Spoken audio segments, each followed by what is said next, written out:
Welcome to this explainer. Grab your highlighters because I'm going to be your peer tutor today, and we're going through the ultimate exam review on the blueprint of matter itself, the atom. We're going to break down the wild history of how humanity figured out atomic structure step by step so you can absolutely crush it on your test. Let's just quickly check out our roadmap. We've got 5 main stops. First up is the plum pudding problem, then the empty stadium atom, followed by the death spiral flaw, Bohr's quantum leap, and finally, the modern quantum horizon. All right, jumping right in with Section 1, the plum pudding problem. This was the very first real scientific hypothesis.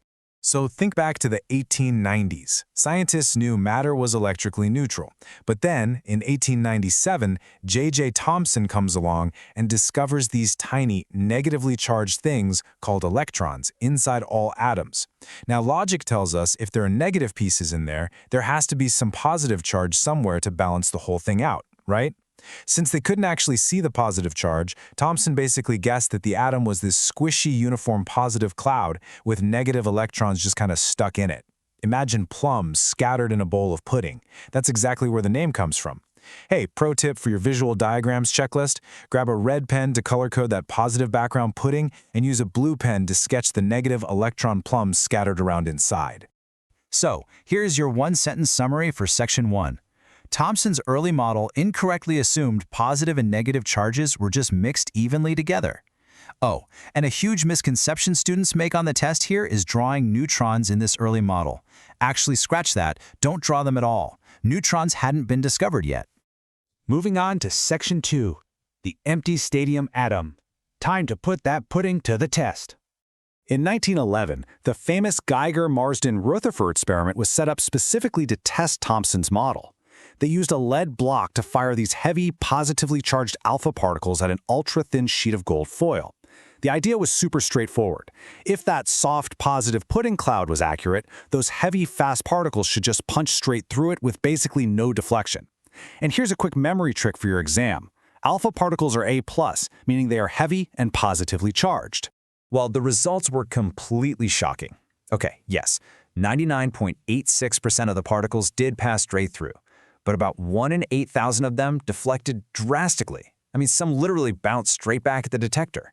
Rutherford couldn't believe it. He said it was as incredible as if you fired a massive 15-inch artillery shell at a piece of tissue paper and it somehow bounced back and hit you. I mean, no way, right? This completely shattered the whole plum pudding theory. See, for a heavy alpha particle to bounce off like that, the atom's positive charge couldn't possibly be some soft, squishy cloud. It had to be concentrated in an incredibly dense, massive little center, which we call the nucleus. To put that into perspective, if you took that central nucleus, scaled it up to the size of a marble, and put it right on the 50-yard line of a massive football stadium, the very first electron orbit wouldn't be until the outermost seats of the stadium. It's wild to think about. This means the desk you're studying at, the device you're watching this on, you, me, everything in daily life is almost entirely just empty space held together by invisible forces. Here's your key one-sentence summary to jot down. Rutherford proved that atoms are predominantly vast, empty space, anchored by a tiny, ultra-dense positive nucleus. Okay, Section 3, the death spiral flaw. This is where classical physics runs into a massive wall.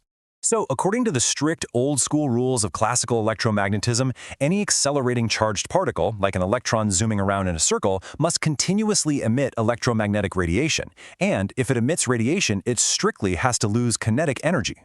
Well, if an orbiting electron loses energy, its orbit is going to shrink. The result? A complete, inevitable death spiral. That electron should crash straight into the nucleus in a tiny fraction of a second. According to classical physics, Rutherford's atoms literally shouldn't even exist. Plus, if that death spiral was actually happening, there would be a totally obvious visual clue. As the electrons spiraled inward, getting faster and faster, atoms would emit this continuous, unbroken rainbow of light. Now, definitely put a huge star next to this in your notes because it is a very frequent test topic. Atoms absolutely do not emit a continuous rainbow. When we look at excited gases in real life, they actually give off discrete, specific lines of light. Think of them like unique atomic barcodes or fingerprints. This physical reality proved that classical physics was missing something huge.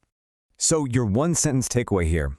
The classical model failed completely because it predicted instantaneous atomic collapse and continuous light, which obviously contradicts reality. All right, Section 4, Bohr's quantum leap. Enter the radical new framework. Niels Bohr introduced a concept that literally changed science forever: quantization. This is the core principle that energy changes inside an atom aren't smooth or continuous, not at all. Instead, they happen in locked, chunky, strictly mathematical amounts. An electron basically has to absorb or release exact, specific packets of energy to move anywhere.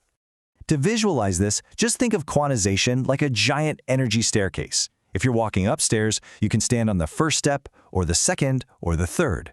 But you physically can't just hover in the empty air between the steps, right? Bohr said electrons act exactly the same way. When you're sketching this on your exam, always make sure you draw the ground state at the very bottom and ensure your little electrons are resting right on the steps, never floating in between.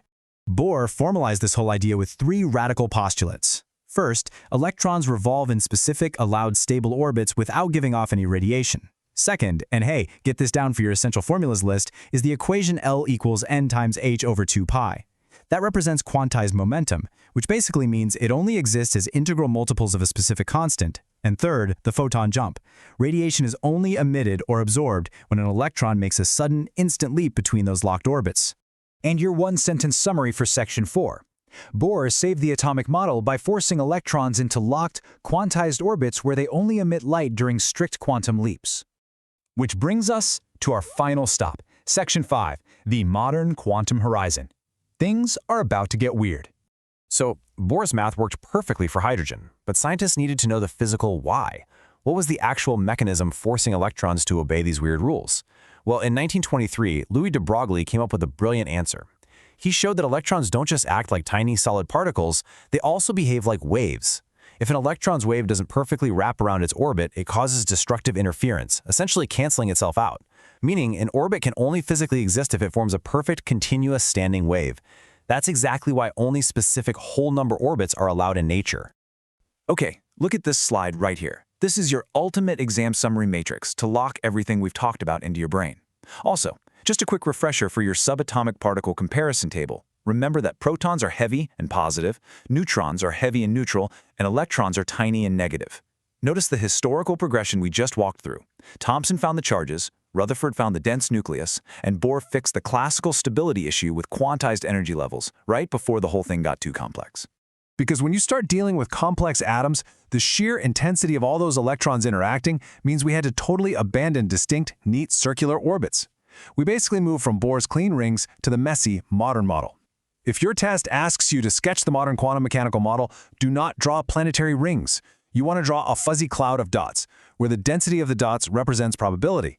The electrons live in this fuzzy cloud, where their exact, precise location is just fundamentally uncertain until you actually measure it. Your final core concept one-sentence summary. Modern quantum mechanics proves that electrons aren't perfect little planets at all, but rather strange, wave-like clouds of probability density.